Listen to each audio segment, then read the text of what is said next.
Ka anyị kwuo maka Akwukwo Chinua Achebe, ndị ịma na ndị ịmarọ. Things Fall Apart bụ nke o dee na 1958,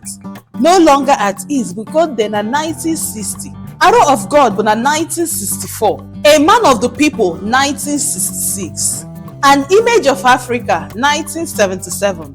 Antilles of the Savannah 1987, There Was a Country bụ 2012, The Voter 1994,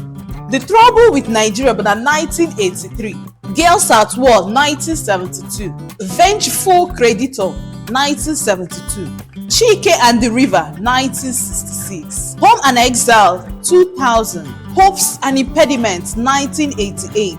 Girls at War and Other Stories 1972, The Education of a British Protected Child 2009, Money Yet on Creation Day 1975, The Flute 1977, Obiazi Deko Things Fall Apart, No Longer at Ease na Arrow of God wee kpọọ ya The African Trilogy nke o dee na 1988, Beware Soul Brother 1972, How the Leopard Got Its Claws 1972, Collected Poems 2004, Africa's Tarnished Name 2007, The Girl in the Savannah